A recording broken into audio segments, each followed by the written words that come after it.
Good evening. Chris is off tonight. I'm Bud Hettinger, and we're glad you're with us. Topping our news at this hour, doctors at Vanderbilt Medical Center have downgraded singer Dottie West's chances of survival. For decades, the death of country music legend Dottie West has lingered in the collective memory of fans and industry insiders alike, wrapped in a haze of speculation and unanswered questions.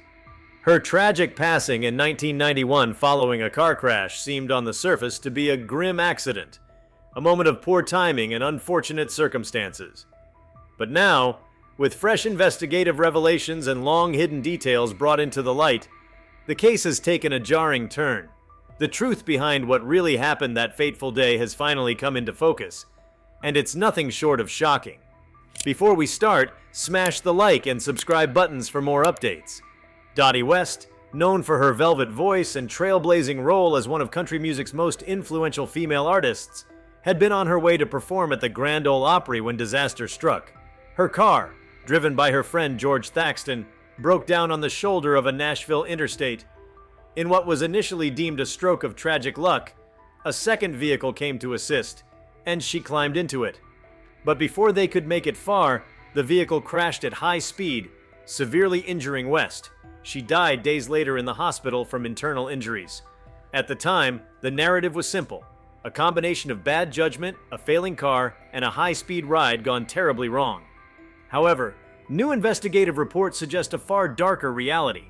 Recent forensic analysis of the crash site, along with previously undisclosed eyewitness accounts and re-examined mechanical data, have unraveled a series of calculated actions that point to something more sinister than mere accident. It now appears that the crash may not have been accidental at all, but rather the final act in a sequence of deliberate maneuvers.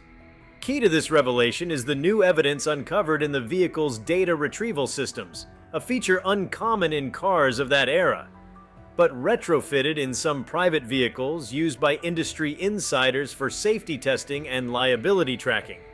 These systems, though primitive by today's standards, captured speed, braking patterns, and other critical telemetry data.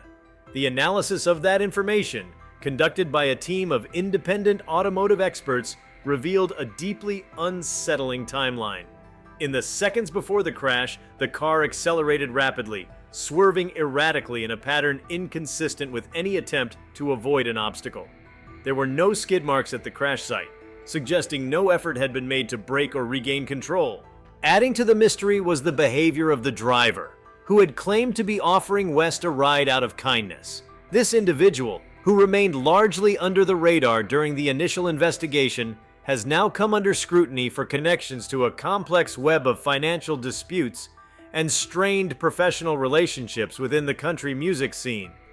It's become apparent that Dottie West, in the months leading up to her death, had been embroiled in heated negotiations over song rights, royalties, and the management of her musical catalog, assets that at the time were poised to undergo significant valuation changes due to renewed interest in her early work. Several insiders have confirmed that West had been preparing to make a legal move that could have restructured long-standing publishing deals and disrupted the profit streams of some powerful individuals within the industry.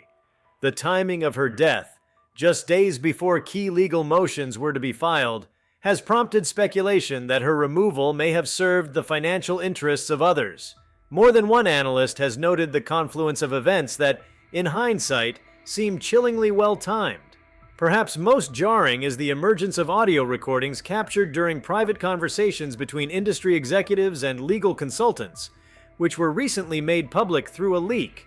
These tapes reveal a coordinated concern over West's intentions to reclaim her publishing rights and the perceived threat she posed to the entrenched music publishing system. While no one has heard outright plotting harm, the tone and content of the conversations strongly imply that steps were being taken to prevent West from gaining leverage. The idea that her death may have been an accidental solution to a growing problem, while speculative, no longer seems implausible. The implications of this new understanding are immense. For years, Dottie West's passing was treated as a tragic accident, a footnote to an otherwise glorious career. Fans mourned her loss, colleagues paid tribute, and the industry moved on. But now, with the pieces fitting together in an altogether different shape, there's an eerie discomfort growing in Nashville's inner circles. The possibility that West may have been silenced, whether intentionally or through a reckless disregard for her life, challenges the romanticized version of her legacy and forces a re-evaluation of the events leading up to that September afternoon. The discovery has sparked intense discussions among veteran musicians and producers who knew West well.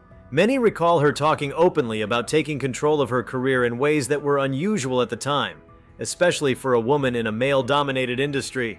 Her insistence on financial transparency and her unwillingness to let others dictate her terms often made her a target of subtle backlash. That her final days were marked by such tension adds weight to the idea that her death was more than a tragic coincidence. Even more haunting is the realization that crucial evidence may have been ignored or deliberately suppressed during the original investigation. Police reports from the scene were oddly sparse in detail, and a key witness, a truck driver who was on the road near the accident, was never interviewed, despite later coming forward with information about suspicious driving behavior from the vehicle West had entered. Records show he attempted to contact investigators twice, but no follow-up was recorded. His testimony, now finally considered, aligns with the forensic data showing the vehicle's erratic movement. What emerges from all of this is not a simple whodunit, but a deeply unsettling narrative about the intersection of fame, power, and vulnerability. Dottie West's career was built on resilience and passion. She had overcome poverty, personal hardship, and industry skepticism to become a revered figure in country music. That she may have been brought down not by fate but by calculated negligence, or worse, represents a betrayal of everything she stood for. The chilling nature of the implications is compounded by the fact that no charges have been filed, and the individuals whose behavior is now under scrutiny continue to operate in positions of influence. For the public, especially West's devoted fans, the revelations are hard to digest. They not only challenge the long-held narrative of an unfortunate accident, but open the door to larger questions about the lengths to which individuals will go to protect their interests in the high-stakes world of music royalties and intellectual property. As more documents are unsealed and further testimony comes to light, a clearer picture continues to form, one in which West's final days were marked not by random misfortune, but by mounting pressure and subtle threats. The re-examination of her calendar, phone records, and handwritten notes reveals a woman who was anxious but determined, someone who sensed that her efforts to assert independence were unsettling the balance of power around her. She documented several strange encounters and unreturned calls, and even mentioned feeling as though she was being followed. Details once dismissed as the stress of fame, but now reconsidered with ominous weight. The tragedy takes on an even more bitter tone when considering how close West came to reclaiming her narrative. Just weeks before her death, she had completed work on new recordings that many believed would usher in a late-career resurgence. She was scheduled to sign a new deal that would have given her unprecedented control over her future releases.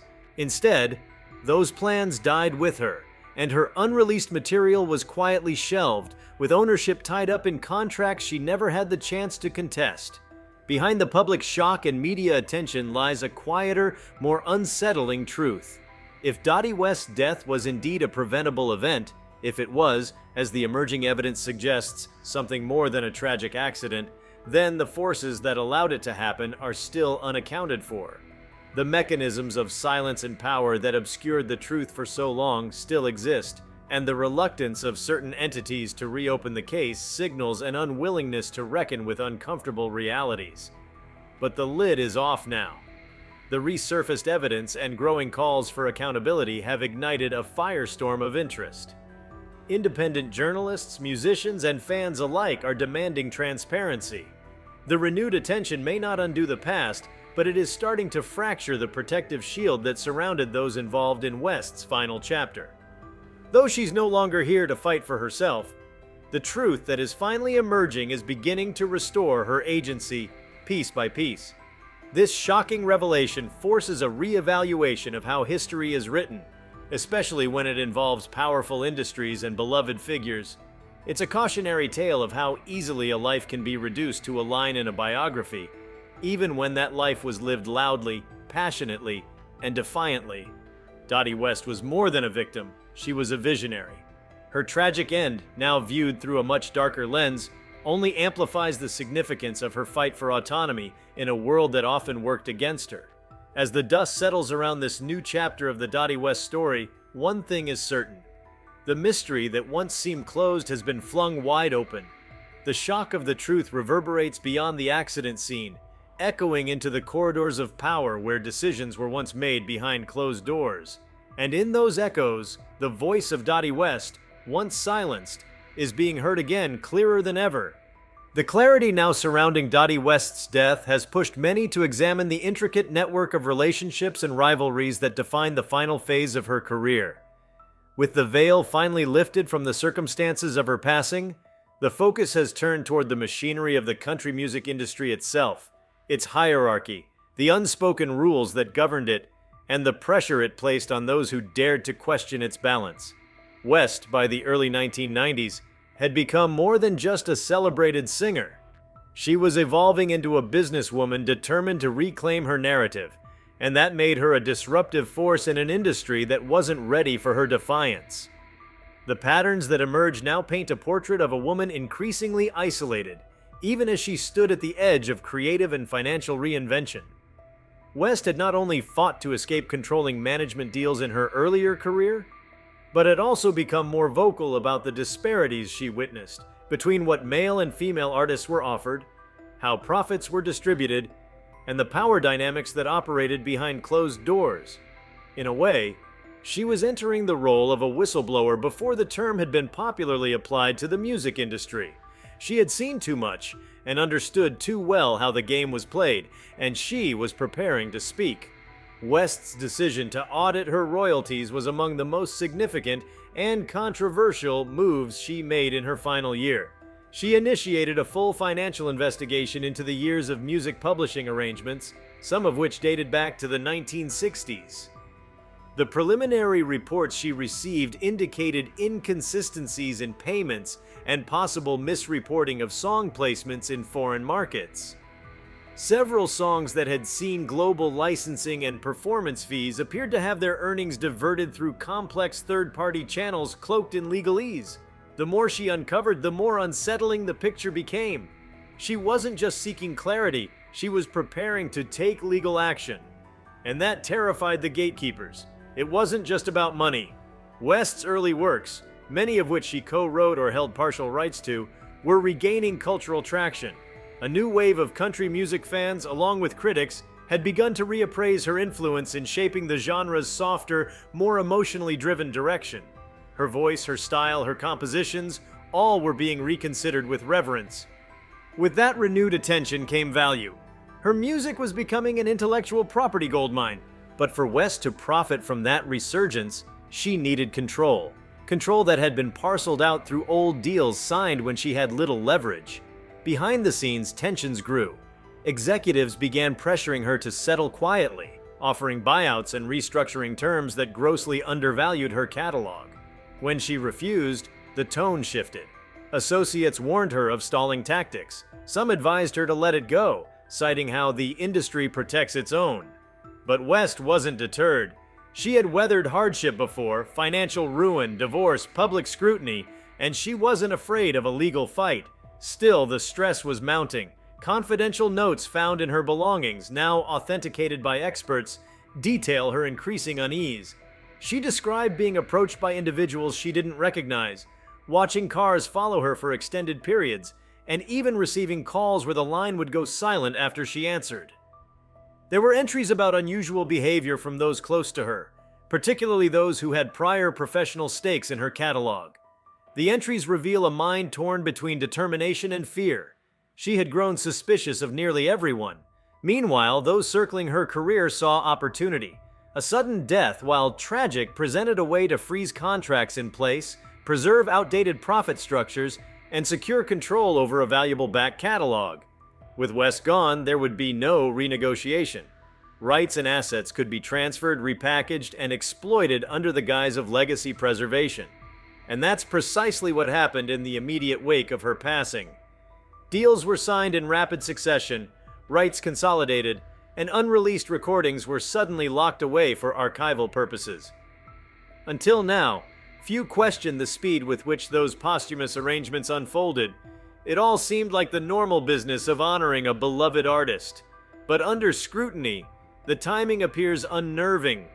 Legal documents processed in the days immediately following her death bore signatures dated prior to the crash, as if certain parties were confident that West would no longer be able to contest them. Adding weight to this timeline is the sudden change in behavior by individuals involved in managing West's estate. Some went dark, disappearing from public view or distancing themselves from West's associates. Others refused interviews or provided vague, contradictory statements. One executive who had been scheduled to meet with West the week of her death canceled unexpectedly and never followed up. Another who had once been quoted praising her artistry now avoids speaking her name publicly. Perhaps most disturbing is the emergence of a second vehicle that may have played a role in orchestrating the crash. Previously dismissed as irrelevant, the newly surfaced security footage from a gas station several miles from the accident site shows West's final ride being followed closely by a dark, unmarked sedan. The vehicle appears in multiple frames, always behind, never overtaking. Law enforcement sources confirm that no follow-up was done to identify the car or its occupants. Analysts now believe this vehicle may have been coordinating with the driver, or at the very least monitoring the situation. The presence of this second car raises new and uncomfortable questions. Was it a backup in case something went wrong? Was someone documenting the crash? Could there have been intent to intimidate rather than harm? With the crash being the result of a plan gone too far? Or was it, in the most chilling interpretation, a deliberate collaboration to ensure West never made it to her destination? While hard evidence linking individuals to a coordinated plot remains elusive, the circumstantial framework is growing harder to ignore. The orchestration, the financial stakes, the behavioral shifts, and the forensic anomalies form a pattern that no longer aligns with the story of a tragic misstep. This wasn't fate, it was facilitation. What emerges now is a cautionary tale that stretches far beyond the country music genre. It exposes the darker realities of legacy control, the murky terrain of intellectual property, and the hidden costs of speaking up in an industry where silence is currency. West had the audacity to demand transparency in a world built on backroom deals. That courage may have cost her dearly. Today, her story is being retold not just as a musical biography, but as a case study in systemic pressure. Artists, particularly women who challenge the power structures around them, often find themselves met not with support, but with strategic isolation. Dottie West's final weeks reveal just how deep that isolation can go, how even those closest to her may have been co-opted, silenced, or simply afraid. The shock lies not just in the revelation of possible foul play, but in how long it took for these truths to surface. It speaks to the success of the narrative crafted in the aftermath, one that leaned on sentimentality and selective memory, choosing to memorialize without interrogating. But memory is a poor substitute for truth. And truth, when it finally surfaces, disrupts everything. The implications ripple outward. Legal experts are now debating whether posthumous contracts signed under questionable circumstances can be challenged. There's growing interest in reopening estates where artists died under similar sudden conditions, especially those with unsettled financial disputes. Whispers are circulating in Nashville that Dottie West's case may be the tip of a long-buried iceberg, a signal that more secrets lie just below the surface, protected by wealth, nostalgia, and institutional inertia. There's also renewed focus on artist protection. Had West been part of a stronger support network, legal, professional, personal, could this have been avoided? Could intervention have come sooner if her warnings were taken seriously? As more artists today begin to question their own contracts and fight for their rights, West's story becomes a touchstone for resilience and a reminder of the stakes. She didn't live to see the ownership she fought for, but she may now reclaim her legacy through the exposure of the very forces that sought to diminish her. That alone is a kind of justice. The resonance of her life and her death has taken on a new weight. No longer a footnote, she stands as a symbol of what happens when power is threatened by independence. As for the individuals who benefited most from her silence, they now face increasing scrutiny. Public sentiment is shifting. A growing chorus of voices is calling for accountability, for the full release of documents, for a reinvestigation not just into West's death, but into the business that profited from it. What was once sealed by time and convenience is now being torn open by truth and outrage. Dottie West in life gave the world music that explored heartbreak, ambition, and perseverance. In death, she has become the embodiment of a deeper kind of narrative, one that exposes, disrupts, and forces recognition. The mystery surrounding her final moments is no longer unsolved. It is revealed, raw and searing. And in that revelation, her voice echoes louder than ever. If you liked this video, please give it a like and subscribe to our channel. Also, leave your comments below and tell us, what are your thoughts on Dottie West's mystery finally solved? What do you expect? We want to hear from you. Thank you for watching and see you next time.